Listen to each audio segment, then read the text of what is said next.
It's been in the newspapers. It has been in the newspaper. Ryan's getting famous. It's been on a news website. It's a new ranking on.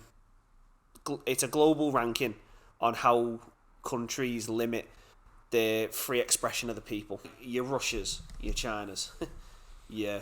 They were closed. Your Saudi Arabias, Qatars, they were like 9s and 10s. But like, do we harbour Julian Assange?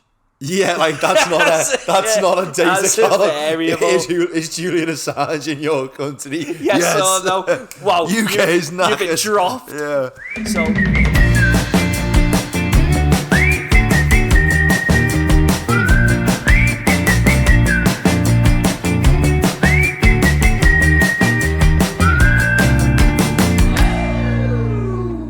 Hello everyone and welcome to episode 3 of the Empty Space Inbetween podcast. How are we all doing? Episode 3, right? Everyone out there. This is the first one we've recorded since we've actually put ourselves into the ether. Oh shit, yeah, the first one went into the online space. So first and foremost, I'd like to thank everyone who's got involved, speaking directly to the camera. Thank you for everyone who's got involved, watched, liked, commented, even those who hate us. Love you too. I know, even those little few nasty comments we're getting. Yeah, just hate Sam because he's Scouse and he doesn't buy his own shoes. Yeah, I got proper hate because I was Scouse. The first podcast we posted, someone just put, "Wow, Scousers really are disgusting." And also, it's great because like the devil talking about me, but I'm not there. That was like a whole point of the first episode. That comment like kind of offends you, but then it's also not you because you're like, don't fucking say that about Scousers, man. I live right. But then also they think you're Scouse, so it's not. That's great, isn't it?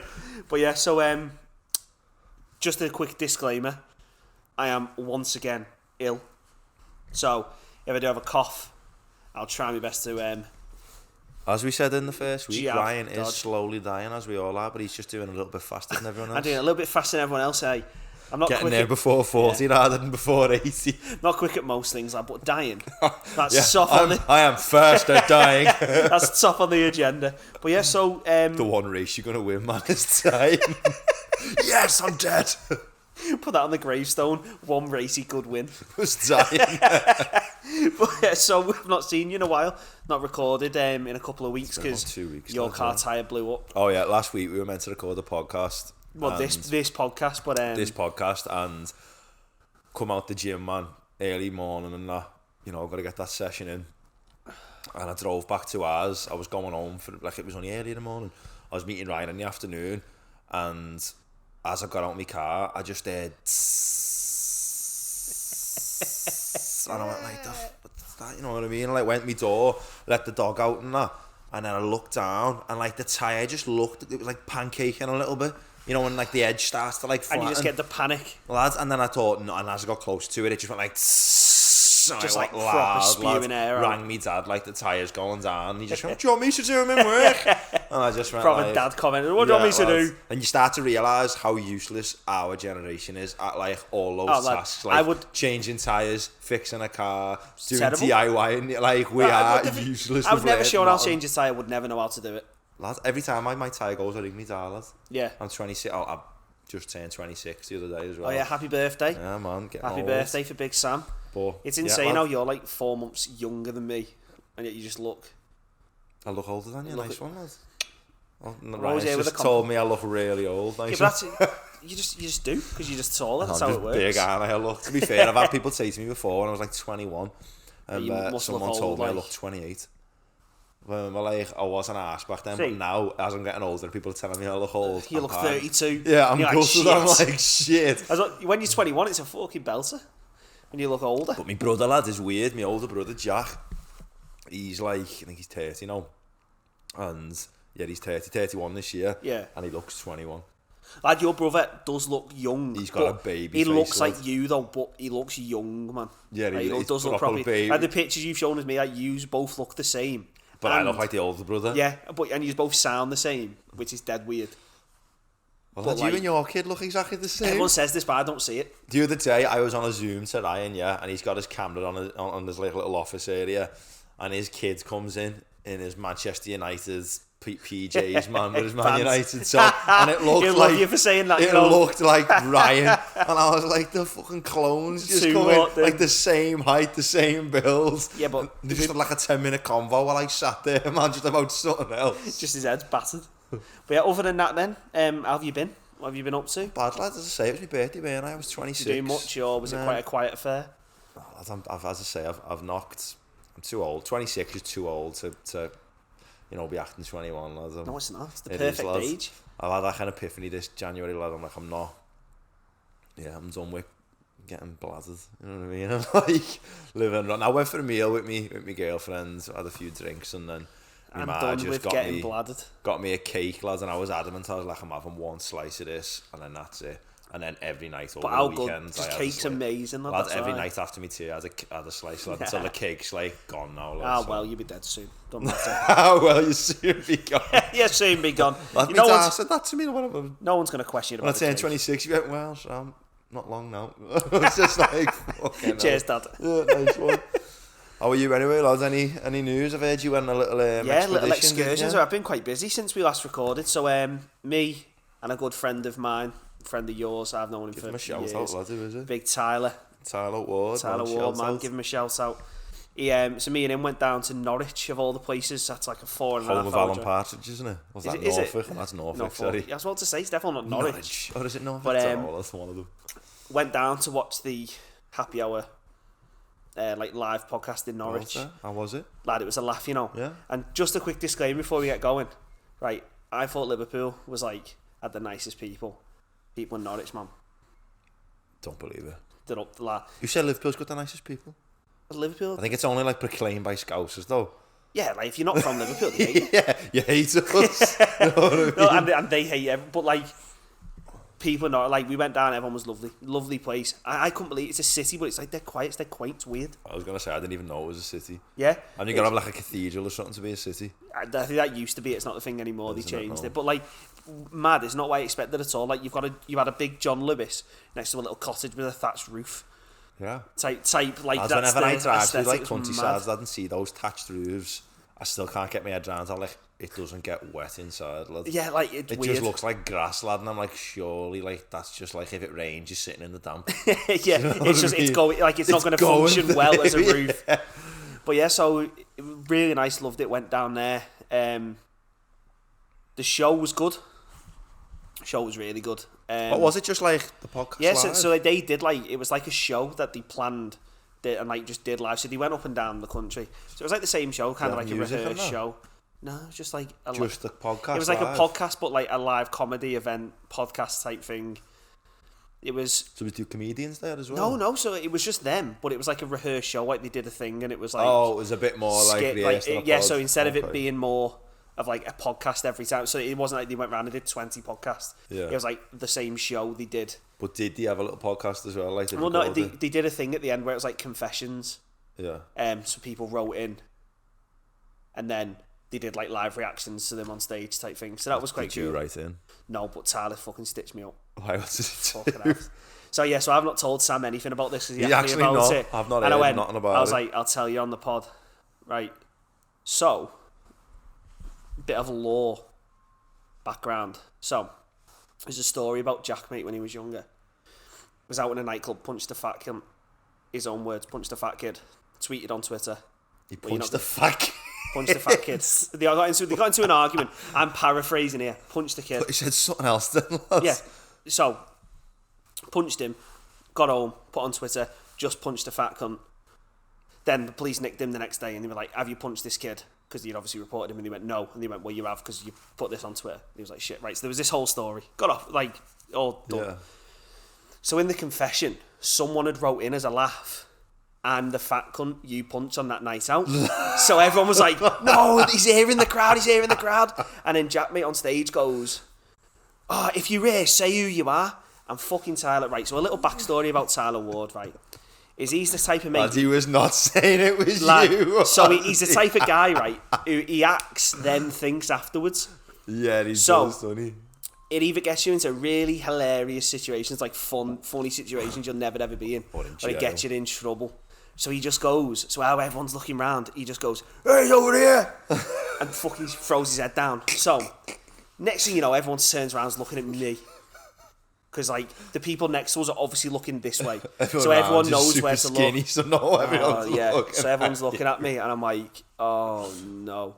And he's like... You're like, I've been at the gym the last few weeks, and that's then, not me. So the wife goes, is it you? And I'm like, no. I'm like, no, don't speak to me. I'm like, no. And like, is it you? Lad. And I was bladdered at this point. So the only thing I could think of, I just came out with, I just went, right, I'm going to have to negate this quickly. So I just came out with, I went, lad, I'm a fat cunt, but I'm not the fat cunt. Lad, that's drawing more attention. Lad, just said it. I am one of them. I am a fat bastard, but I'm not the fat bastard you after. Oh, lad. And everyone was just like, oh. Lad, when Tyler pointed at you, you were looking around looking for another fucking overweight person. Lad, like, surely someone else is near me. I could not believe it. I was like, fucking hell, he stitched me up. So then that was good.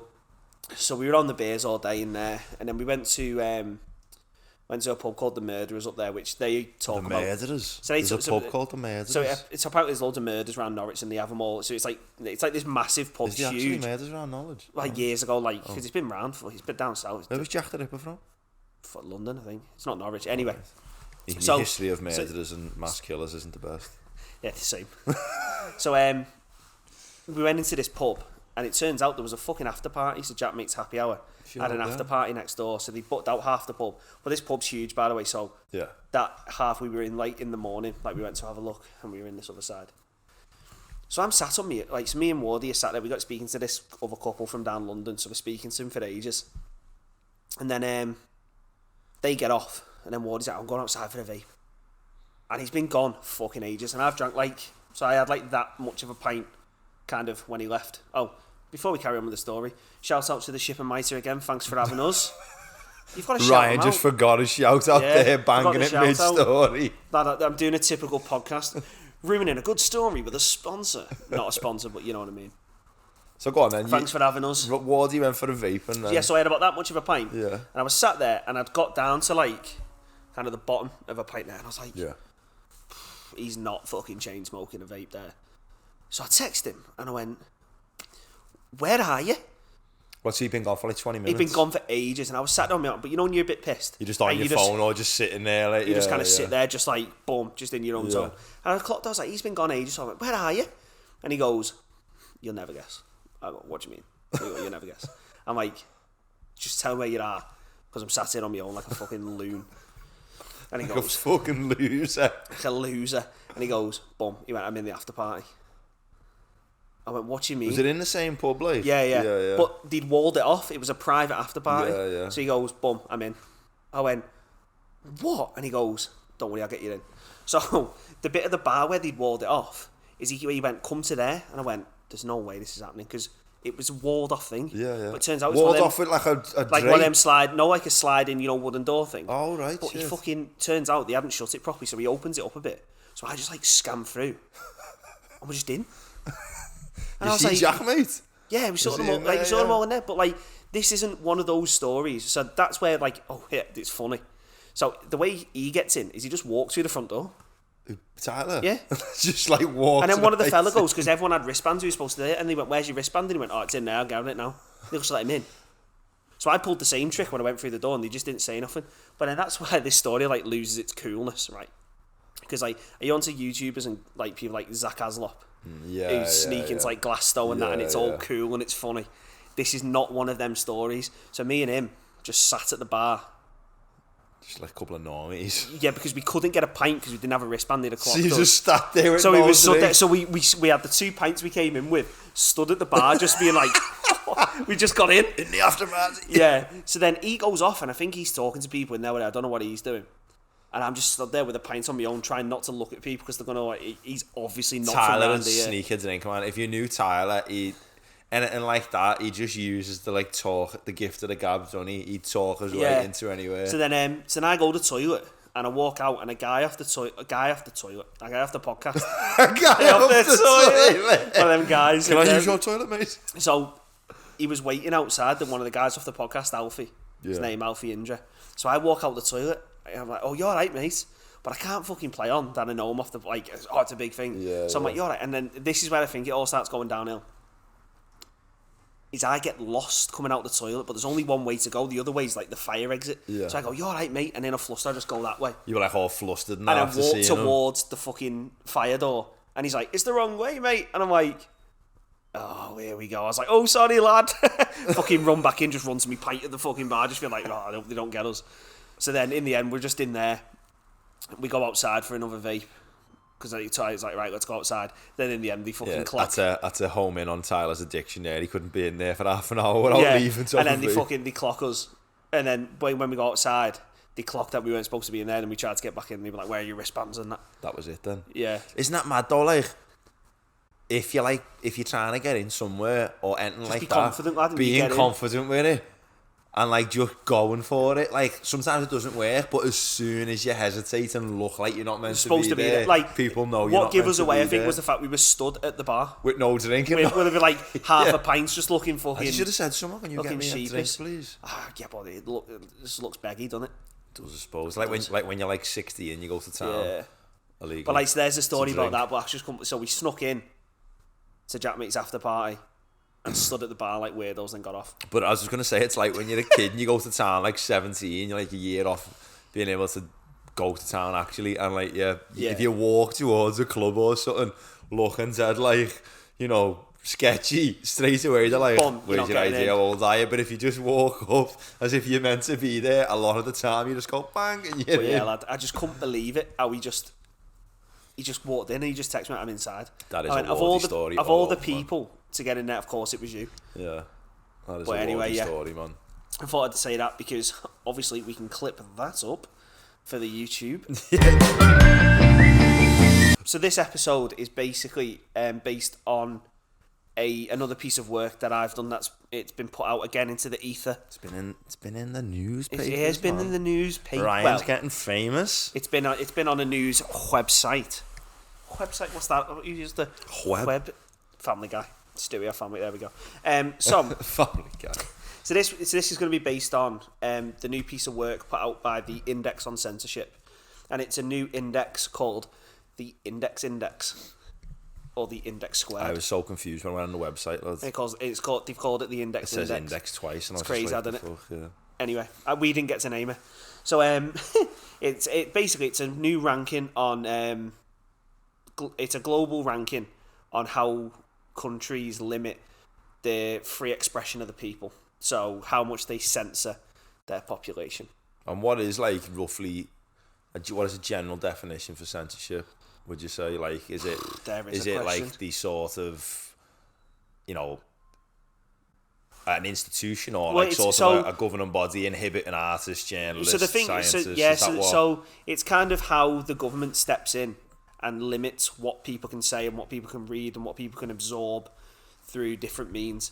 An institution, yeah. So the thing for me with this is I'm no expert on that side of it, but we just picked up from so we worked with a team from the Index on Censorship, the IOC, I'll call them from now on, and they kind of led on that point. So they kind of I have like 4 categories for censorship and how people can have freedoms restricted. So they have it on the digital freedoms. Yeah. So obviously that's your online stuff. Your academic freedoms, that's pretty straightforward. What you can learn, what you can't learn, what you can do in schools, etc., etc. The media freedoms, what the press can and can't say, what people are allowed to publish. And then the last one is artistic freedom. And that's sort of the groupings that they give. So they're the things that they focus on, like the things which can be censored. Just a quick note on this is this index we're going to speak about now. It doesn't include stuff about artistic freedom, and the reason is getting data on that. It doesn't. No. The 4th one you've just said, then you didn't. Okay. Because we can't get data for it. Okay. So there was a company that they were working with, or an institution or some organisation that recorded information about restrictions on artistic freedom, but they went through a whole thing and it collapsed, and then they didn't have data for the specific. What's like sort of the goal then before you get into it, right? Because this is a piece of work for. Is the company called the Index? So they're a charity or a non-profit organisation. And what's the company called, or what's the charity? Index on Censorship. So what's their like ethos? What are they trying to do? So the Index on Censorship is a non-profit organisation that campaigns for and defends free expression worldwide. So this is taken from their website. They publish work, so they go around the world. They publish work by censored writers in countries where that type of practice takes place, and artists, writers, and promote and debate, monitor threats to free speech. Also, if you're a writer from a highly autocratic state, they'll publish your work. Yeah. So this organisation started in 1972. I think this is a cool story because I went to one of the launch events they did. So I think that one of the Ryan hitting it big time, going to launch events and that. It's only at the fucking John Moores that I up the road. They went. It was next to his office. It's in the next room. So it was online. It was on Zoom. One of their journals focused on the Qatar World Cup, obviously, and the problems around the freedoms that happen in that country, and especially around the World Cup as well. So they give kind of a brief introduction to the Index on Censorship and how it works. So it started in 72. Or a bit before that anyway. So the way it kind of came from was, when you had the thing in Germany, the splits, you had East and West Germany. Yeah. So what they do is sneak into East Germany, get writings and poems and art from people in East Germany where they couldn't publish it, sneak it out of East Germany to West Germany and put it into magazines and journals and publish their work, then sneak that back into East Germany. Sneak the published work. Yeah. To basically show, look, your work is out there. People are reading your work. That's amazing, so that's how it started. Taking poems or like journals? Yeah. So just taking all this work and that's how they started. Yeah. So there was like the same person who owns it now or runs it. I'm not quite sure about all that. That's amazing, that though as well. But yes, it's cool that though, isn't it? So we got to work with them. So how it came about, I've also realised this. I say so loads.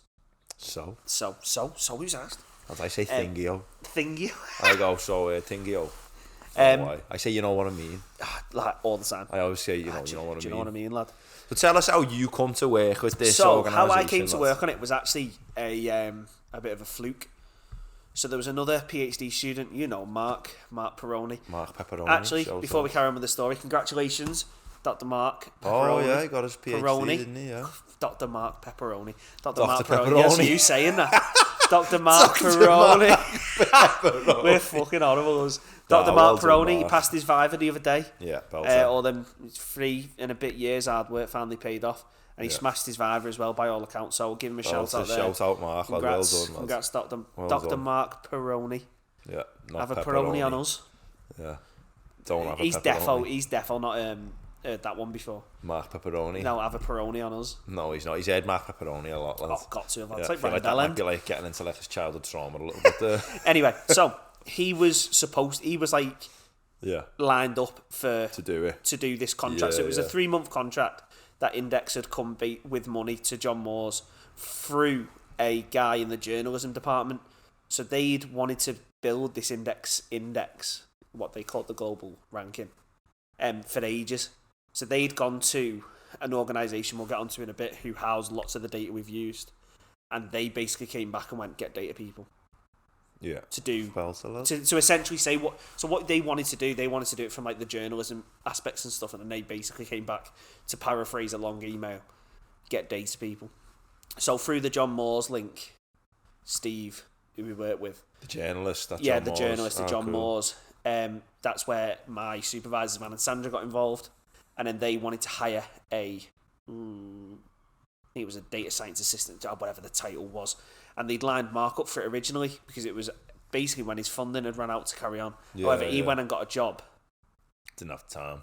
And that paid infinitely more money than what this contract was going to be. Mark went into the machine. Went into the machine. Went into banking of all things. Literally the machine. Money man. God, he's on money though. He's till. Yeah. Well, but so this contract came up, and then basically said to me like, "Do you want it?" Amazing. And me being me, I was like, "Yes." What is it? Not what is it? Then yes, I was like, yeah, I'll do it. And then I thought, hang on. Yeah, what do I know about democracy? What have I agreed to here? So before you get into it, lads, explain then because I feel like people are learning the word index. Give me what is an index? So the idea is that the IOC, so the Index on Censorship, I'll just call them IOC, they wanted to create this like ranking that could be used for like advocacy purposes, or so people can use it to view how countries, on a scale from 1 to 10, censor the population. So we group them by different things. So 1 being the most open, the least amount of restrictions on freedom of expression, and 10 is like, boom, they proper control what you say and what they do. So then their aim is they wanted to have this 1 to 10 that is associated to countries, where then people could look at that and be like, right, okay, so we're a 4. Where are we on the index? And I suppose a simple that type of thing, like way of explaining it, an index like people have always come in contact with would be like the BMI. That's a version of a dead simple like index where you can measure based on height and weight how like sort of healthy. Of course, you are. So it's one of them. But I just felt like some people might be listening and thinking, no, of course, an index, man? So so that's what it is, and then that's how I came involved with the project. So the team that was working on it was me. I did a lot of the analysis with guidance from Ivan and Sandra. Yeah. Then we had Steve from the journalism department. Then we worked with 2 guys over at the IOC, and that was Nick and a guy called Drury. So there was this team. So we worked on it. So the index was developed then using unsupervised machine learning. So we've gone into that in previous episodes. I think episode 0 and episode 1 maybe. I think we covered. Give us a quick little walk around a block on it again. So unsupervised learning is basically machine learning algorithms. So algorithms that learn from data and how you can get meaningful information from data. So it learns by looking at relationships between data points, for example, and then puts like it clusters them together, or groups similar data points together. So we used a methodology called generative topographic mapping. That's one I've heard. I think I used it on my masters, lad. I've not touched it since. I'm going to just refer to it as GTM because I'm not saying that all the time. Say it again. Generative topographic mapping. Okay. So essentially the way it works is it's like a probabilistic, so it works off like probabilities that certain things are similar. Yeah. So say for example you have a data set where you have pictures of cats, dogs, aeroplanes and cars. Yeah. What it does is it'll take the cats, right, and it'll go, the probability a cat is similar to another cat is very high, so we'll group these together. Yeah. And the probability that a cat is similar to a canine or a dog is also quite high. But maybe not as high. So we'll create these separate groups. Yeah. So we've got the dogs over here and the cats over here, because the probability that the cat, of it being a cat, was like, so this new image had a higher probability of being a cat than it would have belonged than a dog, so we'll put it with the cats. But these two are quite close to each other, because cats and dogs share a lot of similarities, especially if you're just looking at an image. They got 4 legs on average. Well, on average it's like 3.9, but I've seen dogs with wheels, man. Yeah, so have I. And hairy tails. Right. Dogs are loving, cats aren't. The group. Can you measure that? The probability that a cat is similar to a plane or a car is going to be very, very different. So you'll have this massive distinction between cats and dogs, aeroplanes and cars, but the cars will be similar to the aeroplanes. So this is how this probability works. So basically, you have all the different groups. So you get the image, you take the probability that it's associated to each one of the groups, and then put it into the group that has like the most probability. So does it work as if, like, if you have an image of a cat, how probable is this cat a cat? How probable is this cat a dog? That type of thing, yeah. How probable is this cat a plane? So it's like a soft clustering type. So it sort of belongs to each with a probability, and then you'll belong it to the cat cluster if it's the highest probability. So that's my understanding of it, of how we use it so far. So that's what we used with the countries, because we wanted to have a model again, because the problem with this type of work is if you say a country's shit, you're saying a country's shit. Like, that's a big thing to say, innit? What do you mean? If it's like, if it's freedom of expressions are terrible, it's shit on the index, say if you go out and go, these 15 countries are 10 the worst. Yeah. You're saying those 15 countries are the worst. Yeah. So everything you do's got to be robust. Yeah. So in doing that, we wanted to choose a methodology that was robust, where you can like properly evaluate what's going on, and there's theory behind it. And another benefit of the methodology is that you get these things called reference vectors. Now, fancy word, summary, what it is for each of the variables or the bits of information, what it does is it creates a map that says how important this variable is to a particular group. Okay. So, say for one variable we used, which was the freedom of movement of women. Yeah. Right. So, what we found is once we'd created the ranking from this model, the variable freedom of movement of women, higher was good. So, people who'd voted on it, higher was good. Like, yes. The higher the score on that. The higher the score on that variable okay. was women have more movement within the country. Man. That was associated to areas of the clusters and stuff that had greater freedoms. So if you had a good freedom of movement for women, it also that kind of indicated how well you were going to do overall. Yeah, so it was so in total we used like 178 different bits of information from different sources. So we were able to generate these maps for all of these bits of information. What you're saying there, right, is once you've got these groupings of once you've got the country groupings, you could look at variables within those sort of clusters.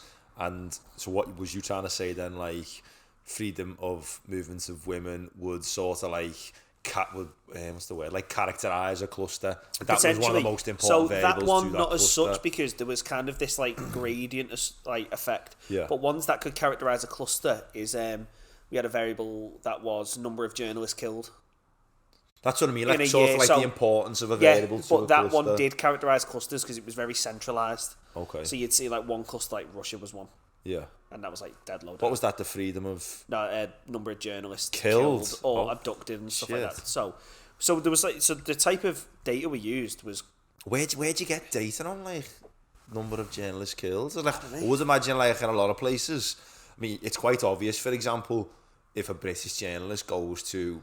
I don't know, a country and gets killed, we know they're dead because they've not come back. But what do you do about a journalist in a country who's killed within that country and sort of like, there's not sort of the infrastructure there to know they're gone?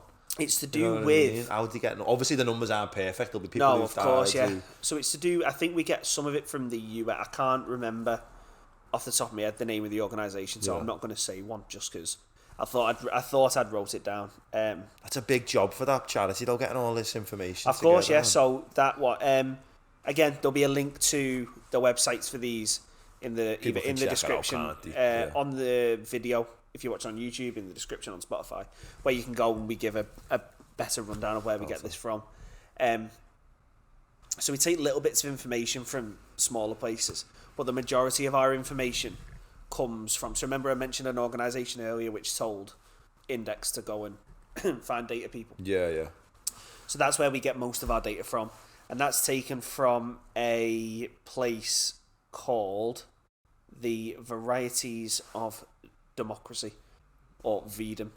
Did you heard of this before you done this project? Obviously not, no.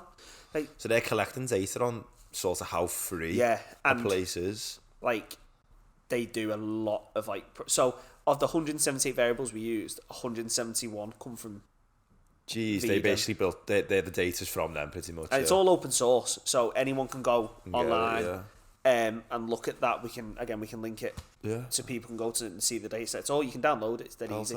There's a package in R if people are interested in downloading it. So there's a package in R, it talks you through how to download the data, put it into data frames, and you can work with it from there. So it's really useful. And the reason we used it is because like some of the stuff so I'll give a brief overview of VDEM and how it works. So they use different methods to collect data to measure democracy in different countries. So the idea with them is they want to create 5 indexes themselves based on 5 things they find important on democracy. So that's electoral, liberal, participatory, deliberative, and egalitarian. So they're the 5 indices they create. Yeah. But those indices are made up of hundreds of variables themselves. So you can access their indices for a country, or you can access the variables which make up those indices, if that makes sense. Yes, you can use the index sort of on their own, or you can use the raw data. Yeah. So we use the raw data and stuff like that. So from that, they collect...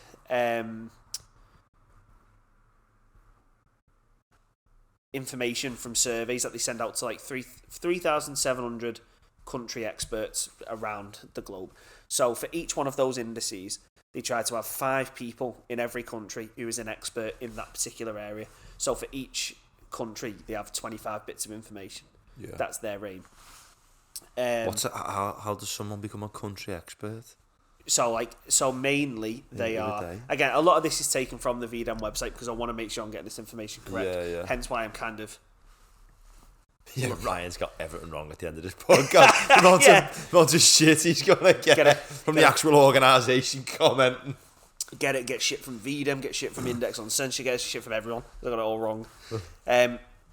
So their idea was that it's from mainly academics and industry leaders and stuff like that. So, and they put a lot of emphasis on the validation of the recruitments for people who come in. Yeah. So they make sure they've got the expertise, local knowledge, the seriousness of the purpose. Are they willing to actually get involved with VDEM or not? Impartiality and diversity, because they acknowledge, as is a correct assumption, their indices are very variable on people's ability to, and people's like impartiality in providing data. Yeah, like you could get. So what would they call the people in these countries? They're just called country experts. If you had like 5 who were super biased in one political sway or a race, then you're going to get biased. Of course, and then they use a bit of statistics called Bayesian item response theory, and then Bayesian item response theory estimation strategy to convert the... I don't know really much about it. I'm just saying it so it's out there. Yeah, I've never heard of that in my life. So they convert, like the 1, 2, 3, 4, 5 things like from a survey into a continuous variable to make it better review. So these people are serious about collecting data on democracy. So we used most of the stuff from them, and then we got data such as like number of journalists killed, like we said before.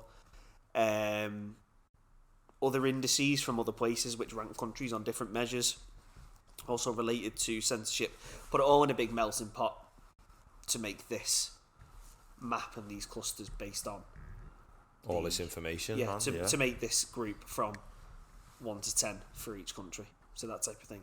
So that's the data. And 1 to 10, just to reiterate, that 10 in your index was the worst sort of place to live for a free and open society. And 1 was sort of the most open and free societies. Mm-hmm. Okay. Belter. Yeah. So that there's the data sets, there's the methods, and the results were... Yeah, tell us what you found. The results were kind of what you expected. In the most part, like your Russias, your Chinas, yeah. They were closed. Your Saudi Arabias, Qatars, they were like 9s and 10s. They were all 10. Like 9s and 10s. Yeah. Then you've got your countries like Sweden. Yeah, because I think I got some of the results, lads, I think. Yeah. If you've got some to talk about. But one crucial point, which... Says here, the poorest performing countries: Bahrain, Belarus, Burma, China, Cuba, North Korea, Saudi Arabia, South Sudan, Syria, to name a few. Uzbekistan, United Arab Emirates, and Yemen. But what's interesting now is, like, this sounds biased, but like, it's being made in the West, and the thing, the index, and to them, I'm not sure they.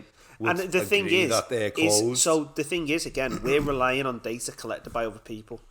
So our machine learning algorithm is built on this data by data collected, and we've tried to use a lot of the VDEM because they tried to eliminate a lot of the biases. Yeah. But will there be biases in the data? Most probably. Yeah.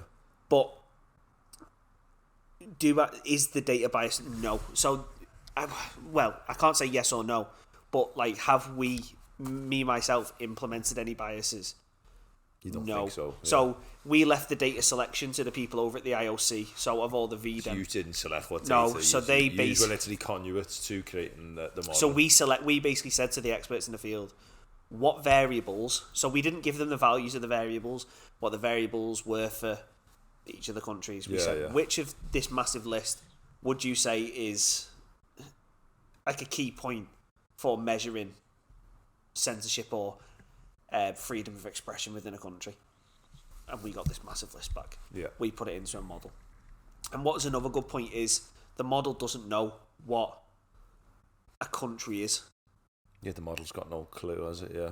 Which I think was quite... The model doesn't know anything about Russia before it. Yeah, you know so what I mean? we superimpose that on the top. Yeah. So it doesn't know where in the world it is, what the population makeup is, what the population size is, what religion, anything. It doesn't know. It doesn't know GDP. Doesn't know anything about a country. It is literally just these variables that measure these certain things on democracy and how people are allowed to move and do certain things. And it generated this, which to the eye seems to pass a few sanity checks. Like Russia and countries like that are at the bottom, like UAE, China are at the bottom. Yeah, like we sort of know that there's bias and problems with those. And then those you have nations, the countries such as like Ireland are at the top, which makes sense. Scandinavia. Ireland's at the top. Really? Yeah. Yeah, but I mean, it makes sense. I mean, I'm not shocked by that, but like. Oh yeah. So Ireland are 1. Scandinavian countries are all 1. However, we're 3rd in the list. Yeah, lad, I've seen. So it says. So suppose we can get on to then, while we're talking about these results, Ryan's little bit of fame here. He was in The Guardian. So this is kind of linking on to what an impact, so we mentioned it earlier, like an index has, like, and what the purpose of it was. It was for it to be picked up and used to highlight things in countries to try and improve situations. So obviously the Guardian UK newspaper picked it up and highlighted the fact that we are 3rd. So we go on. We're in the 3rd on the index. We're not 3rd in the total rank. Another point as well. We're 3 on the index. Another point, just before we get into all this, is we didn't rank individual countries. We ranked... So remember I said the model put things into clusters? Yeah. We ranked the clusters. Oh, yeah. And then, so a cluster could have more than one country in it. You had no idea what countries were in it. No. You just looked at... So we ranked the clusters based on the variables we used for the model, by using some like addition, subtraction based on... So in simple terms, there was no way for you to look at cluster 8 and see countries in it, and then your bias get into that and say, okay, we're ranking them below. So we didn't look at the... You had no idea what was in them clusters. So the way because I think this is a key point, is the way the rankings were generated is we looked at... So remember I said about the reference vectors? Yeah, man. And the variables, we said, was a higher value good or bad? If a higher value was good in a certain variable, so say everyone had a ranking of 0, right? Then what we did is we went through each of the 178 variables and said, so for this cluster, is having a high value good or bad? For a certain variable. So for variable 1 is having a high value. So if having a high value is good, we'd add it to the total, right? Total rank. To the total rank.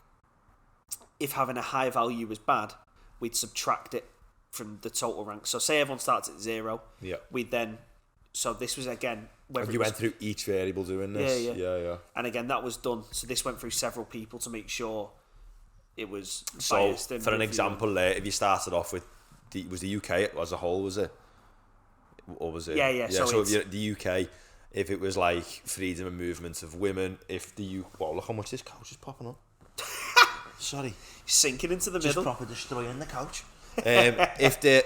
So if you started with the UK, just to put that into practice, what you were saying is if the first variable was freedom of movement of women, was higher on that was good. I don't know if it was. You'd add 10, and then if the next variable was... So you'd add the variable associated to that area of the cluster. So each cluster had its own value associated to it based on the variable.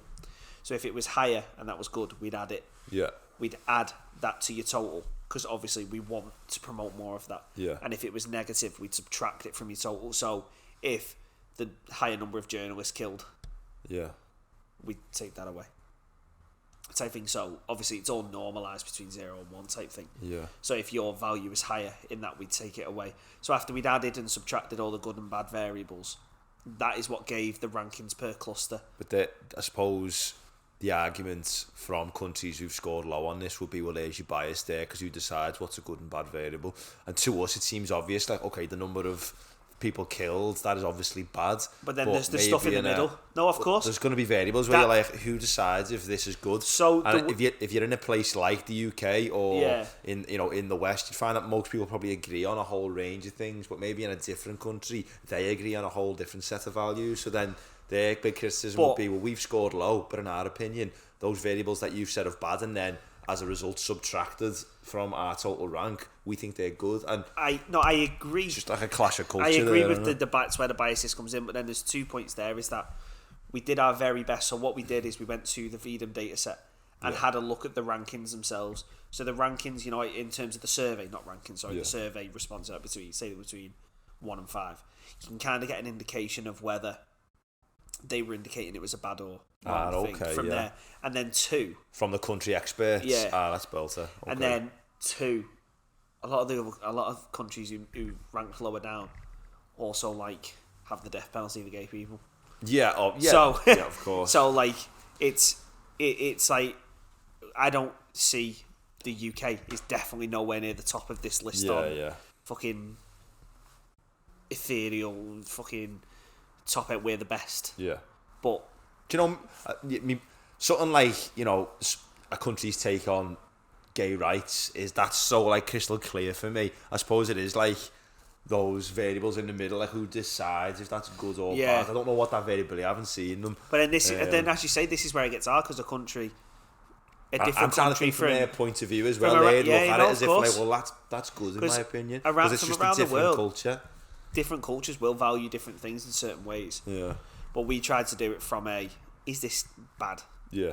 This is bad. Yeah, it's objectively a bad thing. It's good how you've used sort of we've tried to use the feel from the data. Yeah. We've tried to get away from as much as opinion as possible. What's our take on this variable? Because the one thing I'm very conscious of is that machine learning has biases. And you don't want to... We have biases. And we put them into the machine learning. Thank you for correcting me on that, because I hate it when people say that. Machine learning itself necessarily isn't biased. We put the biases in. I wanted to restrict that to the point where... You want to restrict the human element, the human emotion completely. And the thing that humans will inevitably always introduce their own bias. So that's where that... So the reason I wanted to go back to the original point, the reason I wanted to kind of mention that is the countries weren't ranked. The clusters themselves were ranked. And then it just so happened the clusters contained at least one country. You sort of unveiled the sheet then. So, for example, 5 countries could have the same rank. Yeah. Raw rank, and then we split it into 10 based on deciles. Yeah. So, in theory, 5 countries could have the same raw rank because they were part of one cluster. What do you mean by raw rank? So, we did the adding and subtracting. Yeah. Right? And then basically, you know what, you can do the cumulative decile. So the top 10% of the values with the most free. Yeah. Then 10 to 20% were ranked 2. It was in tens. And then 20 to 30. So you could have the same rank and be in different. No. You couldn't. No, because then we've split it based on the raw rank itself. So each you didn't split it on 10% of the population. No, it's 10% of the value. Of the value. So you've split based on the deciles. Yeah. Same thing. So that's what I wanted to get across, was that we didn't split based on country, it was based on cluster. And we think that's an important distinction, because again it limits this, that there was biases put involved. We didn't rank the countries. Yeah. We ranked the clusters based on country data. And then, as I say, sort of unveiled the countries. If it was a sheet on a table, you sort of then had to look what was in them. Yeah. So we looked at what countries are in each cluster, towards the end of the analysis. Once you'd finished, once basically. We'd got it, because we didn't need to know what country was in. As soon as you have a look, you're starting to bias it in some way, even if it's not biasing the model, just your little opinion of the world starts to affect it. I just want to get into some of the things that the Guardian said, lads. Yeah. So the Guardian is the article. This is kind of the use of what these type of tools are out there for, is to have people pick up on it. So as we said, the UK are third. Yeah. So a UK press has picked up and been we're third. Why? The Guardian described the UK getting ranked as 3. Sorry, I just want to make that distinction. We're not third in the list. Our rank is 3. Yes. Yeah, we're third in the deciles. Yeah. Yeah. So we're not the third best country. No, we are grouped in with people of the levels. Yeah, we're level 3. We're level 3. But the Guardian described us in level 3 as it having a chilling effect. They thought it was worrying. It is though, really, considering we put ourselves forward as a champion of democracy, of democracy and freedom of expression, especially considering how much, say, opposition there was in the World Cup, and rightly so. But yet we have so much restrictions in-house on what people can and can't do and say and things like that. They said that Israel, Chile, Jamaica, and virtually every other Western European state ranked ahead of the UK on the. What was the drawback for the UK? What affected the UK? Why wasn't, if we are, if we do think who we are, you know what I mean? If that makes sense. No, If we are these beacons of democracy, or obviously we're not. And what were the variables, or what were the things holding us back? The variables, again, off the top, it's a hard thing to. No, exactly, because isn't it? There's 178, so it's hard to spot which one's which. But like, for example, one which stuck out to me, because the USA is also quite low down. Where was the US that lower? US was down to, I think they were either 2 or 3. Yeah. They were kind of with us, but like similar things which pushed us away. So there's a map which we'll look at. So like a cloud of points. Yeah. So you had like in a 2D plot. Yeah. With the clusters on. Clusters in the top left were like your most free. Clusters in the right and towards the bottom, they were your most censored, and it kind of went in like this U shape. Yeah. And we were at the bottom left. So what kind of separated us on vertical? So we were on the right side, but not at the right, but not the right height. Gradients. Yeah. So what separated us was things such as our ability and use of like online. Like one of them, I think it was our ability to censor online content, whether we do or don't. Our capacity to do it is huge. So like type thing. Even if we don't, the country's sort of like infrastructure to carry out something like that is there. It could be used for that type of thing. And like another one was the cost of an outage of the internet. So in the UK, it's massive. So those two combined. The cost of an outage if the internet sort of switched off. So if the internet went off today, how much would it cost the UK economy? Massive. So the why is that a form? Sorry if I'm being an idiot. No, why is that heavy censorship if the internet went off? It's just it was something that the Index on Censorship wanted to put in as a variable, because it kind of indicates like does it correlate to other things. So we have high capacity to kind of monitor online content and restrict online content. Yeah, that makes sense. But what if the internet going off though? But then, so the internet is crucial for us. So so you can kind of look at it as an indication of how crucial the internet is within an infrastructure. But doesn't that country? Sorry, I'm going into detail here though. But if a country is not affected by their internet not being widely available in the population, then the population doesn't rely that much on the internet. And we sort of in this modern day and age see the internet as this beacon of information to be able to liberate people, and if you want to get your opinion out there, you can. But then to say that the UK, everyone sort of relies on it. So you'd say, okay, if everyone can use the internet and openly use it, then it must be a free country or a free democracy. But we're then going to sort of hamstring the UK because everyone relies on it. Do you know what I'm saying? Does that make any sense? No, I see what you're saying. Like, but having the internet is, in my eyes, sort of an indicator of how, or having a free and open internet. But then we're going to say, if the ability to turn it off, sort of, in simple terms, is also a negative. You know what I mean? Yeah, it's for me. Like the population relies on it, and that means that they got all this information. They can sort of like, free up the thoughts and live and get information around maybe the Ukraine war, what's going on in areas of the world. They're not living in a country where the internet is, or at least we don't think where the internet is, shadowed. So that one doesn't make, like that variable doesn't make sense. You know what I mean? That they requested it, and those were the logics behind why they kind of wanted that variable in there. But in terms of that was the logic they used. Yeah, I kind of had the same reservations. Maybe I'm just not understanding it. No, because it's a logical question.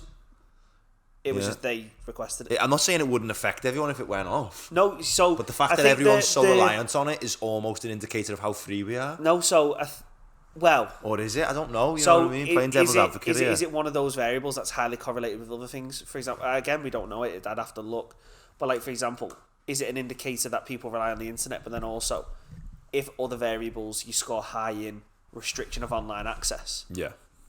So then, is that a separator between? So say if countries have a high restriction on internet, or high reliance on internet, but don't have restrictions, it correlates you better because so we have more internet usage in this country, but we also don't restrict in this country. Whereas this country has a high usage in the internet, but then there's a higher capacity and higher evidence of restrict. So that could be the separation. Okay. So it's like that makes more sense. So it's like a correlating effect that type way. Yeah. I think anyway. Again, the problem is there's so many variables. It's like you'd have to do a proper deep dive, and that's another study in itself. Is understanding how getting the front-facing index is the first element. So we've got the index and the understanding variables. Why the index is what it is the next step. Understanding the causation is tough. Well, it said on, just pick up a few things, The Guardian alluded to problems in the UK which they feel may have had an effect on how highly it scored. The Julian Assange, is it Assange? Assange case. Can't say the second name. The thing with the Guardian article is they've used the index as a great platform to highlight things that are going wrong, but those things don't have any effect on the index. He might be in the data indirectly, in the data somewhere. But like, do we harbour Julian Assange? Yeah, like that's not a data column. Is Julian Assange in your country? Yes or no? Wow, UK is not. You've been dropped. Yeah. So it's. No, this is what they mentioned. I think it's interesting how they've sort of alluded. They also looked at the obstruction of material by a politician. It says the existence of a Cabinet Office unit accused of obstructing the release of material requested by the public under the Freedom of Information Act, a weakening of rights in Scotland and treatment of journalists in Northern Ireland, ranging from killing of Lyra McKee to police raids on reporters' homes. Like, I don't know what the exact cases they're alluding to, but I think, as you're saying, they're using the UK's position to highlight some things. And also, so this is what this kind of, as we're going back to the point was like with this index, what it does is it gives people this platform to go, look, we're third.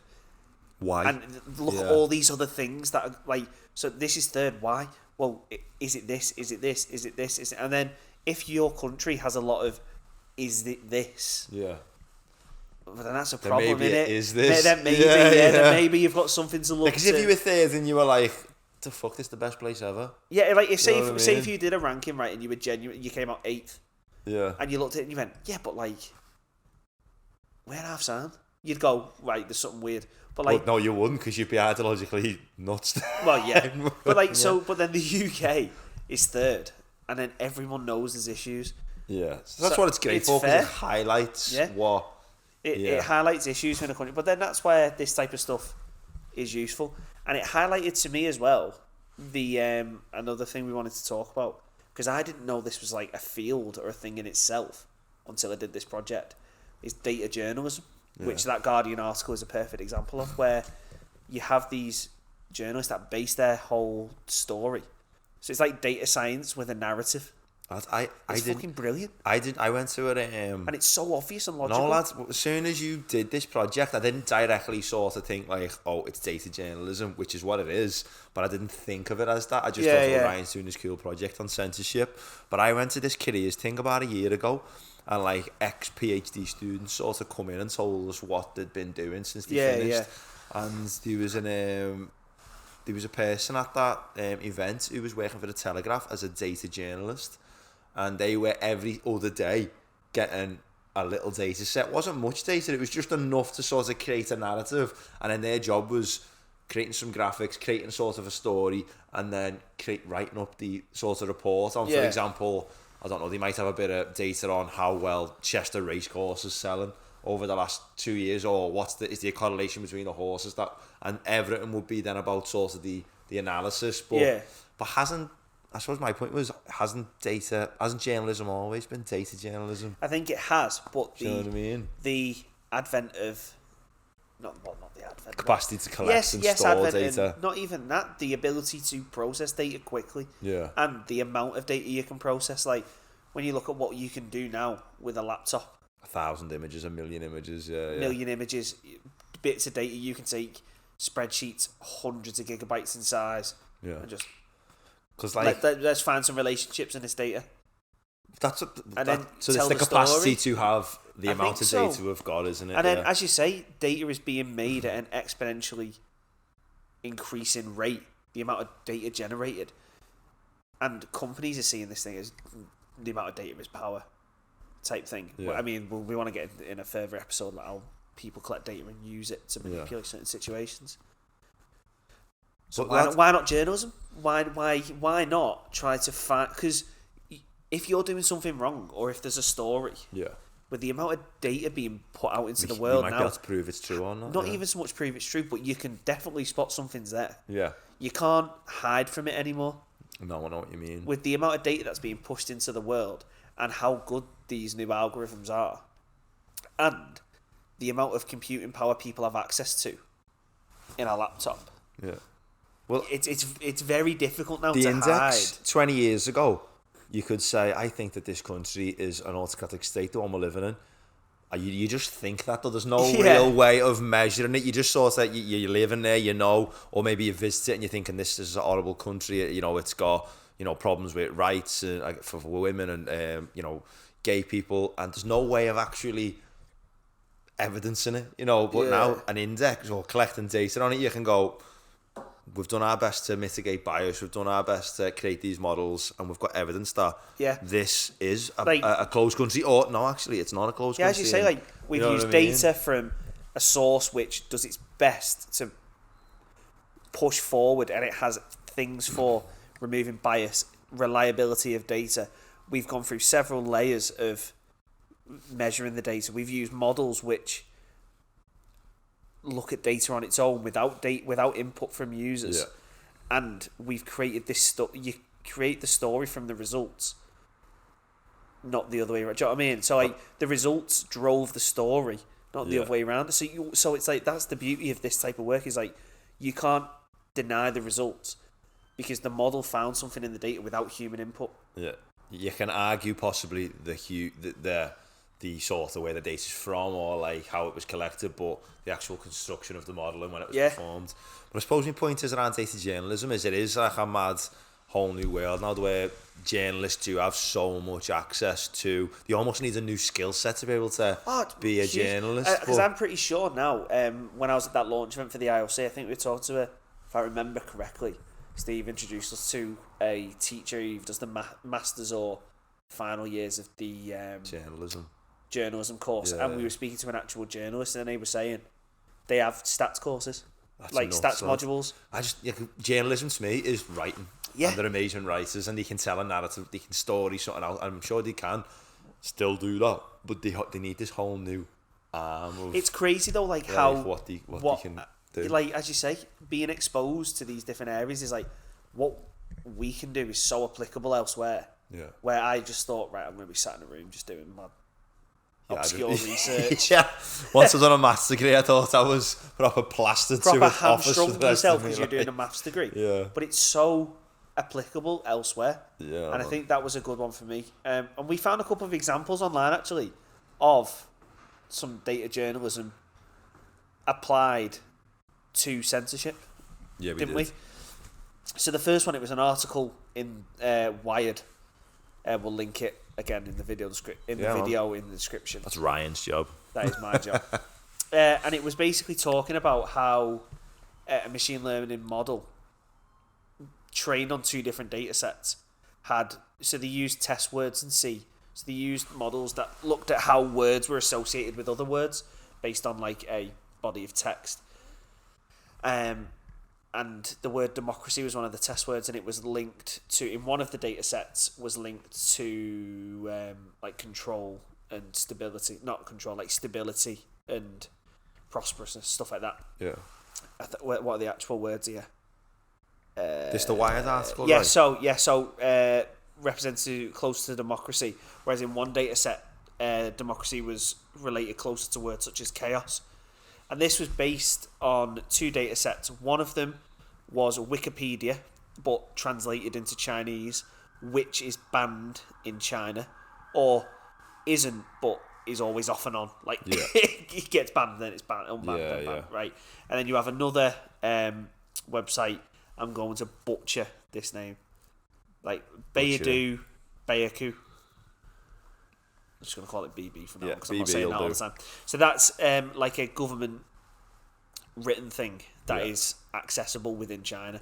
Only in China. So in the Wikipedia, the Chinese Wikipedia, democracy, when it looked at associated words, democracy was associated closer to things such as stability.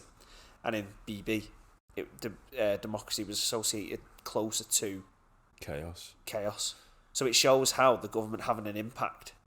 That's a prime example of the same models and the same sort of mathematical infrastructure behind unveiling something can create completely different results when the human input at the very beginning is different. Yeah, and you know what I mean? Or biased, or so that was the point we always make about data quality, and it also shows how government policy can have an effect on artificial intelligence and stuff. Especially when a lot of these models now, like ChatGPT, we spoke about in the last episode, stuff like that, are learning from. That's coming, by the way. We're doing an episode on that. The internet.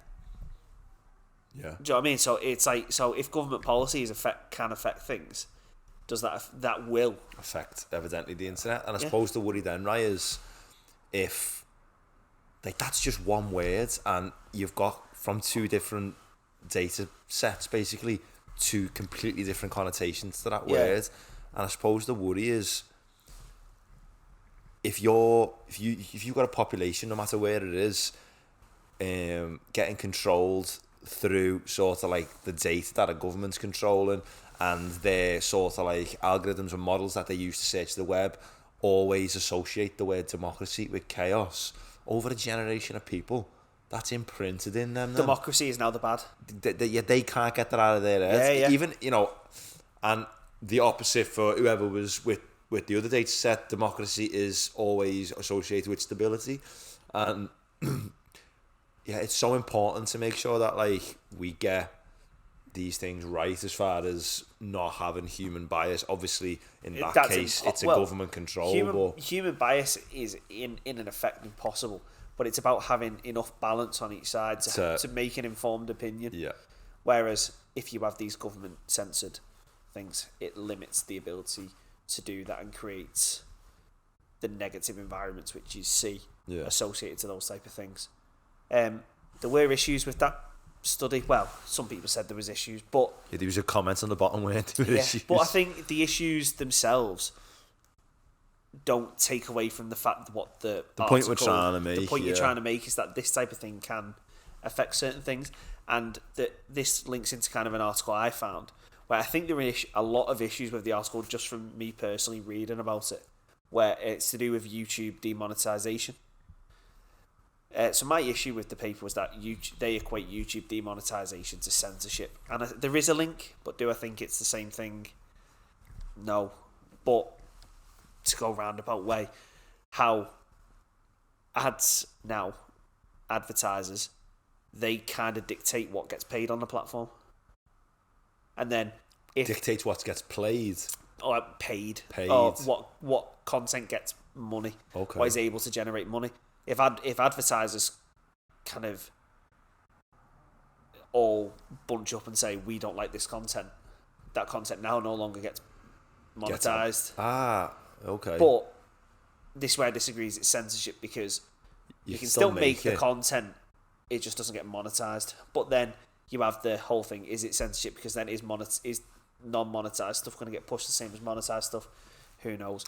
I don't know. I mean, I know what you're saying, but if someone, for example, is making content, and it's a tricky one because if they're making dangerous content, it's like the negative is that dangerous content gets out there, and then these ads are saying we don't want our product on this content, so then they get sort of demonetized. They can't make money. So obviously, the whole point of demonetization is they don't want you to make money on it. So in the long run, you're less likely to make that content because you'll move towards something else. But I'd say that probably was censorship, because it's stopping that conversation being had because money's not able to be made from it. But it's also got another side, are people just talking about that sort of content because money can be made from it, and they know it maybe is an inflammatory topic, and it gets views because people want to talk. So it is a tricky one. But so this was my whole thing with the paper, is they just wholeheartedly equated one with the other. Yeah. And I think there's a distinction. I think it's subtle. Both serious, but both very serious. Yeah, and like the adpocalypse stuff, which you see on YouTube all the time, is an issue. Yeah. I just think there's a very should make the distinction. I agree very with that. very subtle difference between whole on censorship. Like YouTube doesn't just go around perma banning people. No. I mean, I think it does on certain things, but we wouldn't know. But like, it doesn't just go like there's that very subtle distinction. But like the whole thing is that content on it. So speaking about it, there was a paper published on this. Is that content is censored? Yeah. Stuff gets demonetized based on ads, and then that is another thing of the digital freedoms going back is people online being the voice being put down due to money because you can't earn. And then I suppose messages could be bad, but a message could be an amazing message for the world to hear. And because these influential advertisers don't, if you live in a country where, say, or in this country, like I'm sure it happens. Well, yeah, you know what I mean? But I mean, say one where there's a very obvious example, like where the Russian oligarchs are very aligned with the Russian government. Yeah. Say if you live in a society where that is the thing, all the country, the money is linked with the government aims. Yeah, yeah. If that country then says, well, we're not giving money because that talks against what the government's saying. Yeah. That then is a censorship loop, isn't it? Because then we're going to actively discourage this other content. That's what I'm saying, and there's so much sort of power in advertisers and companies, you know, because they can say, we don't like that being discussed, we're not paying out on videos for that, or content on that, or art on that. The creators then are less likely to make that content, even if they're correct in what they're saying. And then they're sort of subtly persuaded to do something else. But it is a difference between censorship and monetization. But they are one in the same. I just think the YouTube the one in the same sort of subspecies, aren't under the same umbrella. Then getting back to data journalism, it's those type of machine learning algorithms that can spot this type of stuff and spot the differences in views and all the rest of it. So I think we've kind of come to the end of. Stay free, guys. Stay free. Come to the end of what we wanted to cover in today. So the new global index on the freedom of expression that we worked on. Again, links will be in the description in the video for that. Go and check out. It's a very interesting read. Can I just say, go and have a look at the map that Ryan and the team have made. Yeah. It's proper interactive. You can literally hover, or in simple terms, over every country and have a look at all the measures. It's all colour coded. It's sick. Yeah, so you can go in, see where your country lies, see why, if you're from the UK, which I think most of you are from some initial analytics, why we are where we are. Have a bit of a deep dive into that. Data journalism, we also talked about that, which was a topic we didn't know was a thing. If you are in data journalism or a journalist interested in data, let us know in the comments or send us an email about how it data is being used in your place or it's being impacted, because we want to hear how data and machine learning is being used in industry or around in different areas we're not familiar with. So yeah, let us know. We'd be more than happy to hear from you and talk about it. Let us know as well your take on using big data and that